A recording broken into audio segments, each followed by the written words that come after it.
Hey guys, welcome back to the Crypto Explorer channel. In this video, we'll explore BitFlux, a Bitcoin's derivative exchange on the core network. You can use this protocol not only to swap any Bitcoin derivative, but also you can earn yield as a liquidity provider. So although BitFlux is on the core network, Core is actually a Bitcoin layer 2 which is very much friendly with also the Ethereum ecosystem. So the whole idea behind Core was to make it as a way to sort of bridge the gap between the Bitcoin and the Ethereum ecosystem.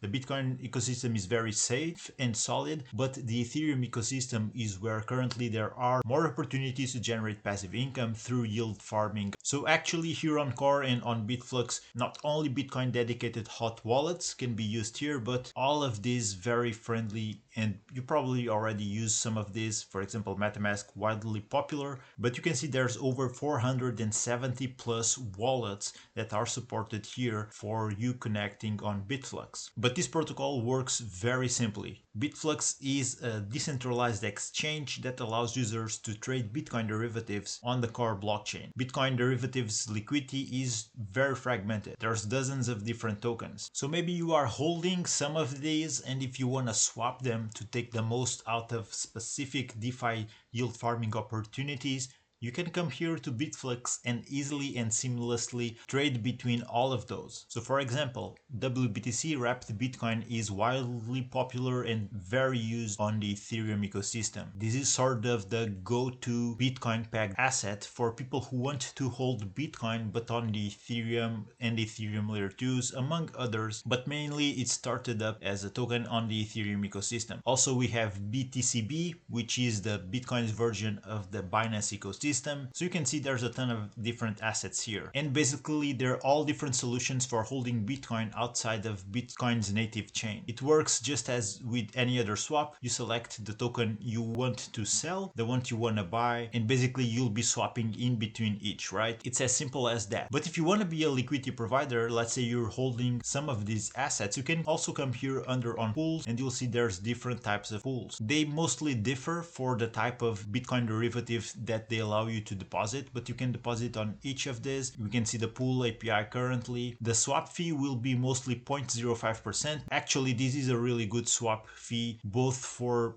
liquidity providers and also for users looking to trade these assets. But different pools will have different APIs. You see this one is 0.14%. This one is much higher. This is almost at 1%. This is 0.87%. Then we have another 0.07% and another with 0.84%. So depending on which assets you're holding, or maybe you want to get the highest yield and then just go for the one with the highest API. But know that these things do change and fluctuate over time. If you are considering to be a liquidity provider for BitFlux, these are some of the key principles. Whenever a user swaps tokens, the optimal fee rate is around 0.05% per trade. Portion of this is going to pay for liquidity providers. And also let me add in that the swap fee of 0.05%, it's not very common when you're talking about pegged assets. Assets which are correlated in this case to Bitcoin's price. Usually when you go into those types of pools, you see a swap fee of 0.01%, and that makes it all the more attractive to liquidity providers. And being a decentralized finance protocol, BitFlux also allows people to take part into the governance process of the platform. In order to be part of it, you just need to stake your Bitcoin in liquidity pools that will allow you to receive governance tokens that you can then use to vote on protocol's decisions, which can include liquidity pool adjustments and also coming soon rewards distributions. This can take the shape of, for example, incentives. The teams behind specific derivatives can send incentives to the platforms in order to have more users depositing funds into specific Bitcoin derivatives pools. But if you're interested to know more on how the protocol operates, mainly their algorithms, you definitely want to check out their docs page. Looking here on Twitter, you can see they are a very recent protocol. They only joined here on Twitter on October 2024 and they only have under 1,000 followers, which actually didn't stop them to be already cementing themselves as the go-to platform for Bitcoin pegged swaps and liquidity provision on core blockchain. Looking here at the numbers, they already have over 110 million in TVL and 2.5 million in trading volume. And this is because the demand for low slippage Bitcoin pegged asset swaps is growing fast, and that's why traders and liquidity providers are choosing BitFlux. Looking back on DeFi Llama, we can see that BitFlux is the 4th ranking protocol. They're the first DEX. They have a TVL of almost $90 million, but in the past month, they saw the TVL drop almost 30%. And from that we take that BitFlux is definitely, at least currently, one of the biggest protocols on the core blockchain. The whole idea behind it, I think it's pretty clever to take advantage of the whole fragmentation of Bitcoin liquidity through multiple derivatives. And we just saw the whole interface is very simple and easy to work with. On top of that, if we consider the low slippage, I think this definitely makes BitFlux to be very attractive to users who are looking to use some of that Bitcoin derivatives in some DeFi yield farming opportunities. It also makes it easier for users to earn yield by supplying liquidity to the Bitcoin's pools. And potentially there might be a future airdrop for the BitFlux token, since they are already running seasons where you can compete for the point system from BitFlux. You get to earn 1 Flux point for every $1 swapped on BitFlux and unlock exciting rewards. And there's actually some incentives going on, because you can see that interacting with specific pools featuring assets like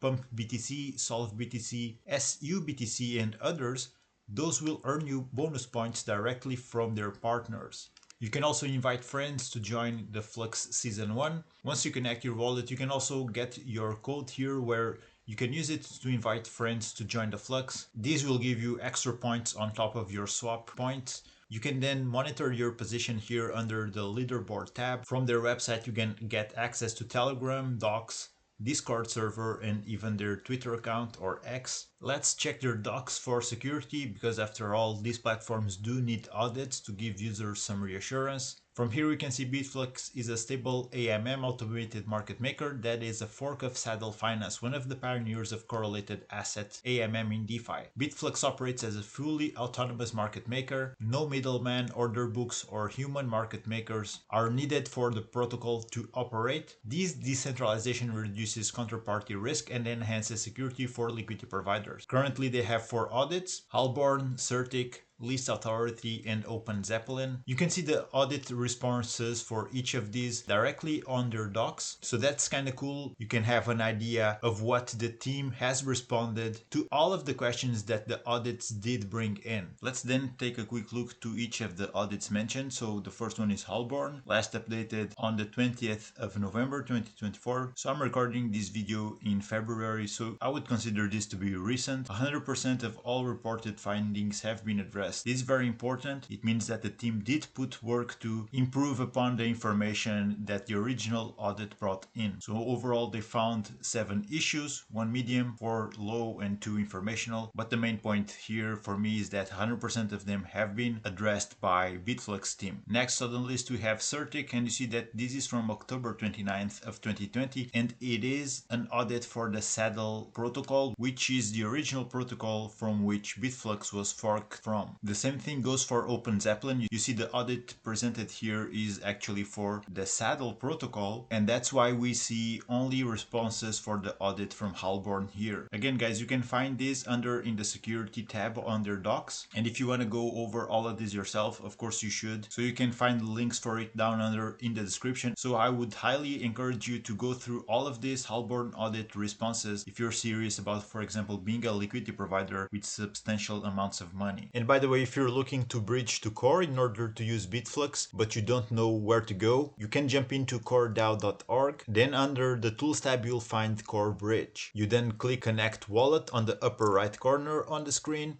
and select your favorite wallet. You click Connect, and now you're connected to the bridge. This bridge is powered by Layer 0, which is a very reliable and popular one. We can see they support bidirectional transfers of permanent tokens between all of these blockchains. Then you click on Go to Transfer. You select the blockchain from, so this is where you have the funds, and to should be core chain. Then you input the amount of funds you want to send to core. You proceed with the transaction as usual, accept it in your wallet, and you should be good to go. Also do note that you need core tokens in order to pay for gas fees on the core blockchain, But if you come here on the FAQs, you see that you can use the core faucet. A faucet is a tool that every blockchain has.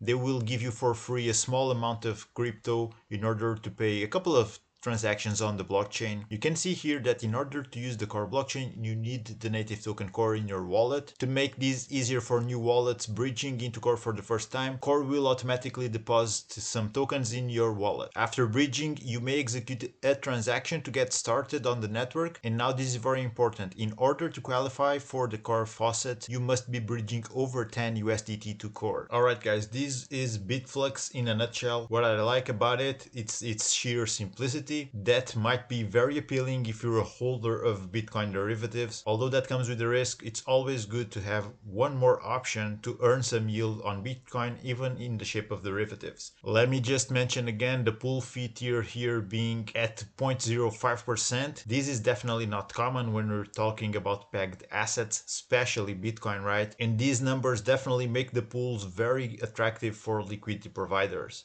But let me know what you think about BitFlux down in the comments. Are you planning to use it, swap tokens, provide liquidity? Also, if you have any questions, feel free to drop them down there. I'll get back to you. If you enjoyed this type of content, like and subscribe for more. Thank you for watching. Take care. I'll see you on the next one.